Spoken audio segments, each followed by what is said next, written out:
अगर आप इससे पहले वाले पार्ट नहीं देखे होंगे तो जाकर देख लीजिएगा।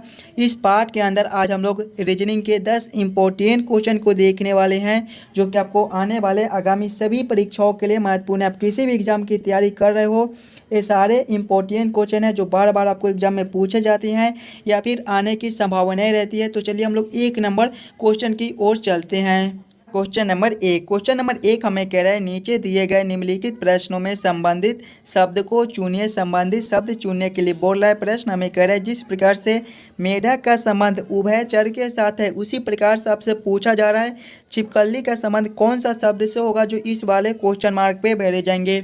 पहले आप लोग खुद से जरूर सॉल्व करने की कोशिश कीजिएगा। जब भी आपको इस प्रकार के रीजनिंग के प्रश्न देखने को मिले तो सबसे पहले आप लोग ये सोचिएगा, ये मेढक से उभयचर कैसे लिख रहा है, मेढक से उभयचर कैसे संबंधित है। उसी प्रकार से हम लोग सोचेंगे हमारा छिपकली से कौन सा शब्द संबंधित होगा। देखिए मेढक जो है वो हमारे उभयचर प्राणी के अंतर्गत आते हैं। उसी प्रकार से हम लोग देखेंगे तो हमारे छिपकली जो है वो सरीसृप प्राणी के अंतर्गत आते हैं। यानी कि इस वाले क्वेश्चन मार्क पे हमारे सरीसृप भरे जाएंगे। सरीसृप हमारे ऑप्शन नंबर सी में दिए गए हैं, जो कि हमारे सही उत्तर हो जाएंगे। क्वेश्चन नंबर 1 का आपका ऑप्शन नंबर सी सही उत्तर हो जाएगा। चलिए अगले प्रश्न की ओर हम लोग चलेंगे, क्वेश्चन नंबर 2 की ओर। ये रहा आपका क्वेश्चन नंबर 2। क्वेश्चन नंबर 2 कह रहे हैं, निम्नलिखित प्रश्न में दिए गए विकल्पों में से संबंधित संख्या को चुनिए। प्रश्न आपको कह रहा है, जिस प्रकार से 72 का संबंध 12 का संबंध 72 के साथ है उसी प्रकार से आपसे पूछ रहा है 8 का संबंध कौन सा संख्या से होगा, जो इस वाले क्वेश्चन मार्क पे भरे जाएंगे। नंबर एनालॉजी रीजनिंग के प्रश्न है। इस प्रकार के प्रश्न आपको सभी एग्जाम में पूछे जाते हैं, या फिर आप किसी भी एग्जाम की तैयारी कर रहे हो तो पहले आप लोग खुद से जरूर सॉल्व करने की कोशिश कीजिएगा आपका इस वाले क्वेश्चन मार्क पे कौन सा संख्या भरा जाएगा। जब भी आपको इस प्रकार के नंबर एनालॉजी रीजनिंग के प्रश्न देखने को मिले तो सबसे पहले आप लोग ये सोचिएगा, ये 12 से 72 कैसे लिख रहा है, 12 से 72 कैसे संबंधित है, हम लोग 12 से 72 कैसे ला सकते हैं। देखिए अगर हम लोग 12 गुना 6 कर देंगे तो हमारा 72 बन जाएगा। वही से अगर हम लोग इसमें करते हैं 8 गुना 6 करेंगे तो हमारे 48 हो जाएंगे। 48 आपका किसी भी ऑप्शन में नहीं दिया गया है, यानी कि इस प्रकार से इस प्रश्न को हम लोग सॉल्व नहीं कर सकते हैं। कोई और दूसरा तरीका से हम लोग सोचेंगे 12 से 72 लाने को। देखिएगा अगर हम लोग 12 का स्क्वायर कर देते हैं तो 12 का स्क्वायर हमारा 144 होता है, और 144 में जब 2 से भाग करेंगे तो हमारे 72 हो जाएंगे। देखिए 72 आपका यहाँ पर लिखा हुआ है। उसी प्रकार से हम लोग 8 का पहले स्क्वायर कर देंगे। 8 का स्क्वायर हमारा कितना होता है, 8 का स्क्वायर हमारा 64 होता है। और इसमें देखिए स्क्वायर करने के बाद 2 से भाग भी कर दिए थे तो इसमें भी 2 से भाग कर देंगे। 64 भागा 2 करेंगे तो हमारे 32 हो जाएंगे। 32 आपका कौन सा ऑप्शन में है, ऑप्शन नंबर ए में दिया गया है, जो कि हमारे सही उत्तर हो जाएंगे। इस वाले क्वेश्चन मार्क पे दोस्तों हमारे 32 भरे जाएंगे।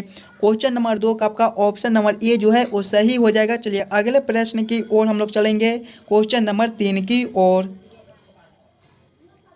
दोस्तों ये रहा क्वेश्चन नंबर 3। क्वेश्चन नंबर 3 हमें कह रहा है, दिए गए प्रश्न में निम्नलिखित शब्दों का सही क्रम बताएं। वार्षिक, पाक्षिक, मासिक, दैनिक और साप्ताहिक का सही क्रम क्या हो जाएगा, ये हमसे पूछ रहा है। पहले आप लोग खुद से जरूर सॉल्व करने की कोशिश कीजिएगा। वार्षिक, पाक्षिक, मासिक, दैनिक और साप्ताहिक का सही क्रम क्या हो जाएगा। देखिए इसमें सबसे पहले हमारे क्या हो जाएंगे, इसमें सबसे पहले हमारे दैनिक यानी दिन वाले हो जाएंगे। 4 नंबर सबसे पहले हो जाएंगे। दैनिक के बाद हमारे क्या हो जाएंगे, दैनिक के बाद जो है वो हमारे साप्ताहिक हो जाएंगे, यानी कि सप्ताह हो जाएंगे। दिन के बाद आपका सप्ताह ही होता है, यानी कि उसके बाद हमारे 5 नंबर हो जाएंगे। सप्ताह के बाद आपका क्या हो जाएगा, सप्ताह के बाद आपका प्राचिक हो जाएगा, यानी कि 2 नंबर हो जाएगा। 2 नंबर के बाद आपका देखेंगे प्राचिक के बाद हमारे क्या होते हैं, मासिक होते हैं, यानी कि उसके बाद हमारे 3 नंबर हो जाएंगे। मासिक के बाद हम लोग देखेंगे तो हमारे वार्षिक हो जाएंगे, यानी कि सबसे बाद में हमारे वार्षिक हो जाएंगे, 1 नंबर हो जाएंगे। कौन सा ऑप्शन में आपका 4 5 2 3 1 लिखा हुआ है। 4 5 2 3 1 हमारे ऑप्शन नंबर बी में दिए गए हैं, जो कि हमारे सही उत्तर हो जाएंगे। ये सभी शब्दों का जो सही क्रम है वो सबसे पहले हमारे दैनिक हो जाएंगे। दैनिक के बाद आपका क्या हो जाएगा, साप्ताहिक। साप्ताहिक के बाद आपका हो जाएगा प्राचिक। प्राचिक के बाद आपका क्या हो जाएगा, मासिक। मासिक के बाद हम लोग देखेंगे तो हमारा वार्षिक हो जाएगा। क्वेश्चन नंबर 3 का आपका ऑप्शन नंबर बी जो है वो सही उत्तर हो जाएंगे। चलिए अगले प्रश्न की ओर हम लोग चलेंगे, क्वेश्चन नंबर 4 की ओर। दोस्तों ये रहा क्वेश्चन नंबर 4। क्वेश्चन नंबर 4 हमें कह रहे हैं, नीचे दिए गए श्रृंखला को पूरा करें। श्रृंखला सीरीज से रिलेटेड क्वेश्चन है। इस प्रकार के भी प्रश्न आपको एग्जाम में बार बार आते रहते हैं, तो पहले आप लोग खुद से जरूर सॉल्व करने की कोशिश कीजिएगा। बहुत ही आसान प्रश्न है। एक श्रृंखला सीरीज दिया गया है और यहाँ पर क्वेश्चन मार्क है। इन्हीं क्वेश्चन मार्क पे दोस्तों कौन सी संख्या भरी जाएगी, ये हमसे पूछ रहा है। पहले आप लोग खुद से ज़रूर सॉल्व करने की कोशिश कीजिएगा, आपका इस वाले क्वेश्चन मार्क पे कौन सा संख्या भरा जाएगा। जब भी हमें श्रृंखला सीरीज से रिलेटेड क्वेश्चन देखने को मिले तो पहले हम लोग श्रृंखला सीरीज को ध्यान से देखेंगे और समझने की कोशिश करेंगे हमारा किस प्रकार का श्रृंखला है, इस हम लोग कैसे जल्द से जल्द सॉल्व कर सकते हैं। देखिए श्रृंखला को देखेंगे तो पहला आपका 26 लिखा हुआ है, 26 के बाद हम लोग देखेंगे तो 22 लिखा हुआ है, 22 के बाद हम लोग देखेंगे तो आपका 20 लिखा हुआ है, 20 के बाद देखेंगे तो आपका 16 लिखा हुआ है, 16 के बाद देखिए 14 लिखा हुआ है और इसके बाद क्वेश्चन मार्क है। श्रृंखला जो है वो आपका नीचे की ओर घट रहा है। जब भी हमें इस प्रकार के श्रृंखला देखने को मिले तो सबसे पहले हम लोग ये सोचेंगे ये 26 से 22 कैसे लिख रहा है, तो इसमें आपका -4 हो जाएगा। आगे देखेंगे तो 22 से 20 है, इसमें आपका -2 हो जाएगा। 20 से 16 है, इसमें आपके -4 हो जाएंगे। 16 से 14 है, इसमें आपके -2 हो जाएंगे। देखिए -4 -2 -4 -2 यानी कि एक बार -4 करता है तो एक बार -2 करता है। उसी प्रकार से हम लोग देखेंगे तो यहाँ पर -2 है तो अगले हमारे -4 हो जाएंगे। जब 14 -4 हम लोग करेंगे तो हमारे 10 हो जाएंगे। 10 आपका कौन सा ऑप्शन में है, ऑप्शन नंबर डी में दिया गया है, जो कि हमारे सही उत्तर हो जाएंगे। इस वाले क्वेश्चन मार्क पे दोस्तों हमारे 10 बैठ जाएंगे। क्लियर है, क्वेश्चन नंबर 4 का जो है वो आपका ऑप्शन नंबर डी सही उत्तर हो जाएगा। सभी क्वेश्चन इंपॉर्टेंट क्वेश्चन है तो पहले आप लोग खुद से जरूर सॉल्व करने की कोशिश कीजिएगा और हमें कमेंट करके बताइएगा कि 10 क्वेश्चन में से आप कितने क्वेश्चन को खुद से सॉल्व करते हो। चलिए अगले प्रश्न की ओर हम लोग चलेंगे, क्वेश्चन नंबर 5 की ओर। दोस्तों ये रहा क्वेश्चन नंबर 5। क्वेश्चन नंबर 5 हमें कह रहा है लुप्त संख्या ज्ञात करें। मिसिंग नंबर से रिलेटेड क्वेश्चन आपका यहाँ पर क्वेश्चन मार्क है। इन्हीं क्वेश्चन मार्क पे कौन सी संख्या भरी जाएगी ये हमसे पूछ रहा है। पहले आप लोग खुद से जरूर सॉल्व करने की कोशिश कीजिएगा। मिसिंग नंबर से भी रिलेटेड क्वेश्चन आपको सभी एग्जाम में पूछे जाते हैं तो पहले आप लोग वीडियो को रोक लीजिए और खुद से जरूर सॉल्व करने की कोशिश कीजिएगा। आपका इस वाले क्वेश्चन मार्क पे कौन सा संख्या भरा जाएगा। जब भी आपको मिसिंग नंबर से रिलेटेड क्वेश्चन देखने को मिले तो पहले आप लोग क्वेश्चन को पैटर्न को समझने की कोशिश कीजिएगा। आपका किस प्रकार का प्रश्न है, इसे हम लोग कैसे जल्द से जल्द सॉल्व कर सकते हैं। अगर आप लोग क्वेश्चन को ध्यान से देखिएगा तो देखिए 65 है, 21 है और यहाँ पर 44 है। क्या कर दिया है, पहला संख्या माइनस दूसरा संख्या यानी कि 65 - 21 करेंगे तो हमारे 44 हो जाएंगे। उसी प्रकार से इसमें देखेंगे तो 87 पहला संख्या माइनस दूसरा संख्या हमारा 21 है। 87 - 21 करेंगे तो हमारे 66 हो जाएंगे। वही सेम हम लोग इसमें कर देंगे। हमारा पहला संख्या 87 है और यहाँ पर देखिए 77 है और यहाँ पर देखिए 55 लिखा हुआ है, यानी कि हम लोग 77 में से कितना घटाएंगे ताकि हमारा 55 बन जाए। तो हम लोग 77 - 55 करके देख लेंगे तो 2 यानी कि 22 हम लोग जब 77 - 22 करेंगे तो हमारे 55 हो जाएंगे। यानी कि इस वाले क्वेश्चन मार्क पे दोस्तों हमारे 22 भरे जाएंगे। 22 आपका कौन सा ऑप्शन में है, ऑप्शन नंबर सी में दिया गया है, जो कि हमारे सही उत्तर हो जाएंगे। क्वेश्चन नंबर 5 का आपका ऑप्शन नंबर सी जो है वो सही उत्तर हो जाएंगे। क्लियर है, चलिए अगले प्रश्न की ओर हम लोग चलेंगे, क्वेश्चन नंबर 6 की ओर। दोस्तों ये रहा क्वेश्चन नंबर 6। क्वेश्चन नंबर 6 आपका वेन आरेख वेन डायग्राम से रिलेटेड क्वेश्चन है। क्वेश्चन आपका अविवाहित, अध्यापक और पिता, बस इन्हीं तीनों में हमें सोचना है कि कौन किसके साथ संबंधित है, किसके अंदर हम लोग किसको रख सकते हैं। पहले आप लोग इस वेन आरेख वेन डायग्राम के रिलेटेड क्वेश्चन को खुद से जरूर सॉल्व करने की कोशिश कीजिएगा। अविवाहित, अध्यापक और पिता का किस प्रकार से वेन आरेख वेन डायग्राम आपका बन जाएगा। देखिए पहले आपका अविवाहित है, कुछ अध्यापक हमारे अविवाहित हो सकते हैं और किसी के पिता भी अध्यापक हो सकते हैं, यानी कि किसी के पिता भी अध्यापक हो सकते हैं। तो इसको हम लोग ऐसे कर देंगे कि पहले आप अध्यापक के लिए एक गोला बना लेंगे और कुछ अध्यापक हमारे अविवाहित भी हो सकते हैं, यानी कि ऐसे हम लोग कर देंगे। और किसी के पिता भी अध्यापक हो सकते हैं, यानी कि इसको हम लोग ऐसे कर देंगे। तो इसका वेन आरेख वेन डायग्राम कुछ इस प्रकार से बन जाएगा, जो कि आपका ऑप्शन नंबर ए में दिया गया है। क्वेश्चन नंबर 6 का हमारा ऑप्शन नंबर ए जो है वो सही उत्तर हो जाएगा। चलिए अगले प्रश्न की ओर हम लोग चलेंगे, क्वेश्चन नंबर 7 की ओर। Question number 7। क्वेश्चन नंबर 7 हमें कह रहा है यदि 4 × 5 × 2 = 524, 3 × 7 × 2 = 723, 6 × 8 × 7 = 876 हो तो 9 × 4 × 5 = क्वेश्चन मार्क। इन्हीं क्वेश्चन मार्क पे कौन सी संख्या भरी जाएगी ये हमसे पूछ रहा है। ये भी क्वेश्चन आपको इंपॉर्टेंट क्वेश्चन है तो पहले आप लोग खुद से जरूर सॉल्व करने की कोशिश कीजिएगा। आपका इस वाले क्वेश्चन मार्क पे कौन सा संख्या भरा जाएगा। जब भी हमें इस प्रकार के रीजनिंग के प्रश्न देखने को मिले तो सबसे पहले हम लोग ये सोचेंगे ये 4, 5, 2 से 524 कैसे लिख रहा है।